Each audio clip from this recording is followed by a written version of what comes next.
अनिल झा जी।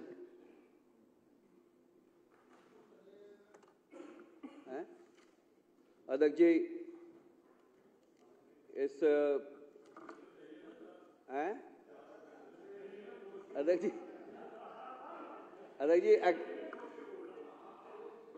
ये जो अप्रत्यक्ष रूप से मेरे को धमकाने का प्रयास किया जा रहा है, ये इस पर विशेष आपका अध्यक्ष जी दृष्टि रहनी चाहिए, क्योंकि मुझे संशय है कई सदस्यों की दृष्टि में दोष है, इसलिए वो विकल्पों की तलाश की तरफ आगे नहीं बढ़ रहे हैं।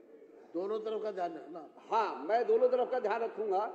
और क्योंकि मुख्यमंत्री जी के साथ मुझे सौभाग्य है, मैं छात्र संघ में काम किया है, तो मुझे लगता था मुख्यमंत्री जी अब 27 वर्ष के बाद ये पूरी सरकार आई है, लेकिन 27 वर्ष के बाद जो सुन के लीजिए 27 वर्ष के बाद जो सरकार आई है, लेकिन उसमें क्या है, अब समय काल और परिस्थिति के हिसाब से कई चीजें बदल जाती है। तो इस सरकार के अंदर भी बहुत सारे एडवाइजर ऐसे हैं जो आज से 10-15 साल पहले दूसरी सरकार के एडवाइजर थे, है, तो अब वो अपना लीपापोती करके हिंद सरकार के एडवाइजर हो गए हैं। तो कई बार मैं इस बजट को देखता हूं तो लगता है एक मिनट एक्चुअली मेरे इसमें कई सारे सीनियर लोग हैं जिनके सामने मैं बड़ा हुआ हूं, तो वो मुझे धमकाने का प्रयास कर रहे हैं अप्रत्यक्ष रूप से, लेकिन मैं बिल्कुल हौसले से रखूंगा अपनी बात को। मैं अध्यक्ष जी इसमें देख रहा हूं, पूरे बजट में हम देख रहे हैं अकाल में कह रहा है पियर और ससुराल दोनों यहाँ हैं आपके। अब अध्यक्ष जी इसमें मैं ये देख रहा हूं, इस बजट के अंदर अकाल में उत्सव मनाने की प्रक्रिया चल रही है। अध्यक्ष जी ये देखिए व्यक्तिगत टिप्पणी हो रही है। नहीं, पार्टी तो व्यक्तिगत नहीं होती ना। कोई नहीं, ये मेरे चाचा है, ये भी इस पार्टी में है।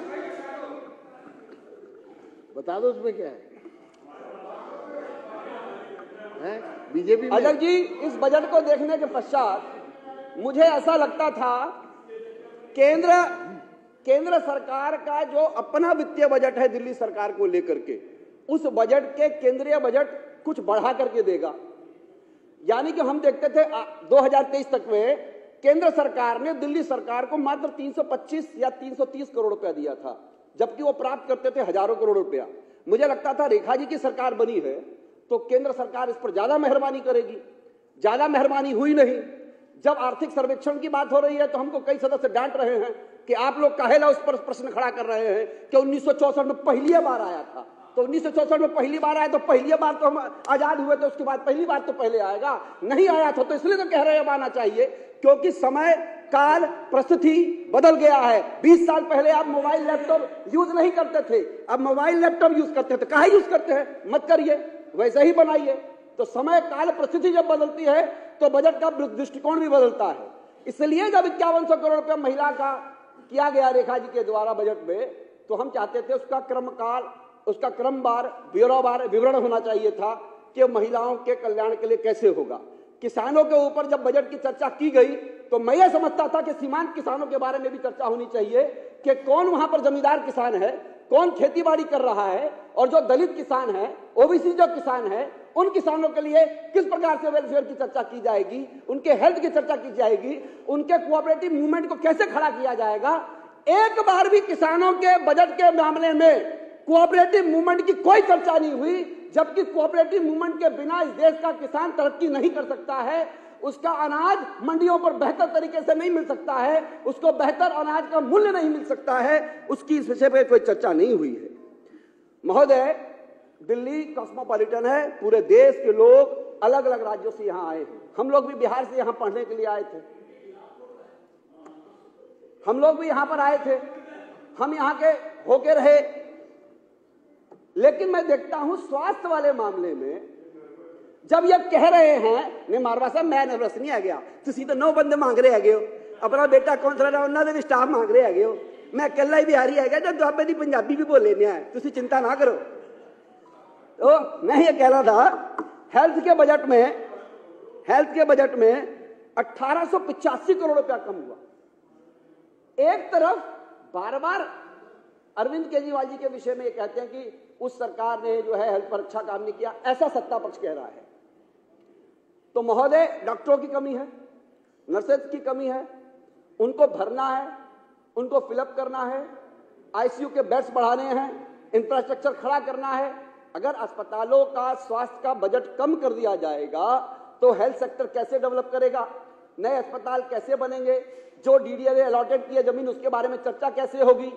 अध्यक्ष जी, एक विषय पर बार बार चर्चा हो रही है कि यमुना बहुत गंदी हो गई है, बहुत मैली है, मैली कर दी गई है। यहां सबसे गंदा पानी था हरियाणा में, जहां से यमुना बह रही है वहां तो बिस्लेरी का पानी था यमुना में।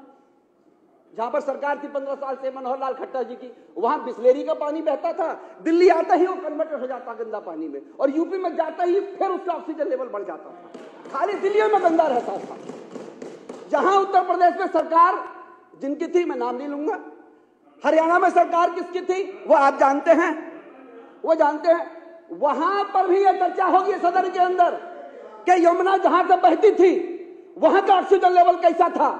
कोई बताए हरियाणा के यमुना के अंदर एक मछली जीवित बस्ती हो, एक कछुआ रहता हो, एक मगरमच्छ था उसके अंदर, एक चिड़िया आती थी वहां पर, उसकी कोई चर्चा नहीं हुई। खाली दिल्ली के चिल्ला से किल्ला तक का यमुना के अंदर पानी गंदा है, बाकी पूरी जगह यमुना का पानी बहुत स्वच्छ था, बिस्लेरी की बोतल थी, उसके पैसे पर कोई चर्चा नहीं हुई। और 1 महीने से हम जाके देख रहे हैं वहां का। अभी मैं गया था तो हमने तो कोई परिवर्तन नहीं देखा, लेकिन चलो अभी पहला बजट आया है, अगली बार जब बजट आएगा तो हम उस पर और चर्चा करेंगे। अध्यक्ष जी, शिक्षा के बजट में भी कमी लाई गई है। कमलों की जो चर्चा हुई, नए स्कूल, नए इंफ्रास्ट्रक्चर, मैं देखता था कि बच्चों के अंदर कॉन्फिडेंस आया था पिछली 10 वर्षों के अंदर, ऐसा मैं समझता हूं। ऐसा नहीं कि मैं यहां आ गया हूं तो एकदम मेरा हृदय परिवर्तन हो गया, लेकिन मैं देखता हूं भोजन के मामले में, कपड़ों के मामलों में, बच्चों के जूते के मामले में, उनके